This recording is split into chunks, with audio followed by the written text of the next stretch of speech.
आज के इस वीडियो के अंतर्गत देखिए आज का हमारा प्रश्न है। तो प्रश्न बोलने से पहले आप बुक और पेन रख लीजिएगा, क्योंकि यहाँ पर मैंने प्रश्न नहीं लिखा है तो आपको नोट करना है। तो देखिए आज के इस वीडियो में हमारा आज का प्रश्न बनेगा कि अजैव निम्नीकरणीय पदार्थ किन्हें कहते हैं, उदाहरण दीजिए। तो प्रश्न हमारा क्या बना, नोट कर लीजिएगा अच्छे से कि अजैव निम्नीकरणीय पदार्थ किन्हें कहते हैं, उदाहरण दीजिए। ठीक है, चलिए तो इस प्रश्न का आंसर हम समझते हैं। आपने नोट कर लिया होगा प्रश्न को। तो यहाँ पर आप हेडिंग डालिएगा अजैव निम्नीकरणीय पदार्थ किन्हें कहेंगे। तो वे पदार्थ या ऐसे पदार्थ जो सूक्ष्म जीवों द्वारा अपघटित नहीं होते अजैव निम्नीकरणीय पदार्थ कहलाते हैं।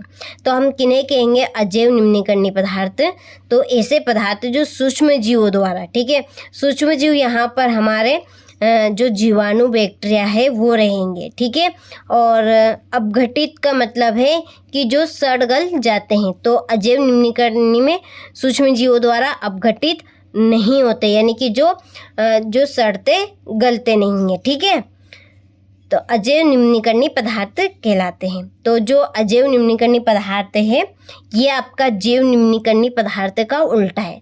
जैव निम्नीकरणीय पदार्थ में क्या था कि वे पदार्थ जो सूक्ष्म जीवों द्वारा आसानी से या, ठीक है, सूक्ष्म जीवों द्वारा आसानी से अपघटित हो जाते थे।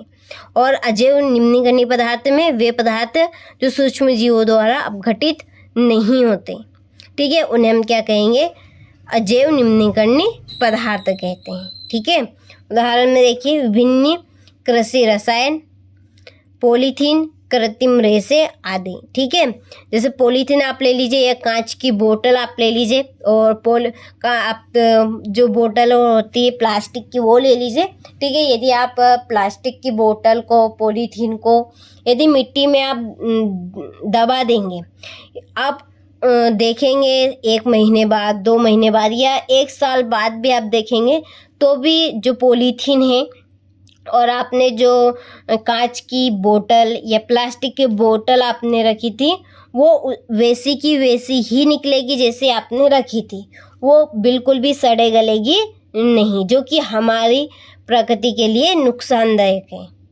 ठीक है, क्या है ये, प्राकृतिक के लिए नुकसानदायक है।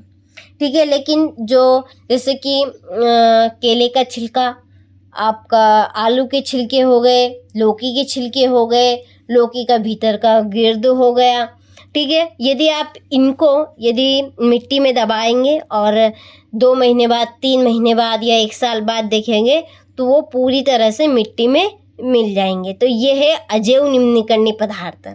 और जो पॉलीथीन आपकी बोतल है कांच की, ठीक है, प्लास्टिक की बोतल है, ये क्या है आपके अजैव निम्नीकरणीय पदार्थ जो कि सूक्ष्म जीवों द्वारा अपघटित नहीं होते हैं। ठीक है, यदि हम इनको मिट्टी में दबाएंगे तो जैसा हमने दबाया था वैसा का वैसा ही हम इनको निकालेंगे, ये बिल्कुल भी सड़े गलेंगे नहीं। और जो आपके आलू के छिलके थे, केले के छिलके थे, सेब के छिलके थे, ठीक है, ये मिट्टी में मिल जाएंगे, यानी कि इनका अपघटन हो जाएंगे किनके द्वारा, सूक्ष्म जीवों द्वारा। जो जीवाणु बैक्टीरिया है वो उनको सड़ा गला देंगे और एक खाद के रूप में परिवर्तित कर देंगे। ठीक है, जिन्हें हम जैव निम्नीकरणीय पदार्थ कहते हैं। ठीक है, तो आपको आज का प्रश्न अच्छे से समझ में आया होगा। तो आज का हमारा प्रश्न था अजैव निम्नीकरणीय पदार्थ।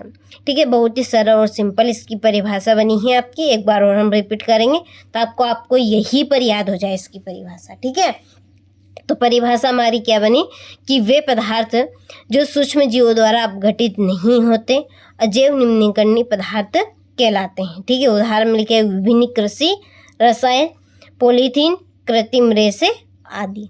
ठीक है, चलिए तो आप अच्छे से स्क्रीनशॉट ले लीजिए और अपनी नोटबुक में अच्छे से नोट कीजिएगा। ठीक है।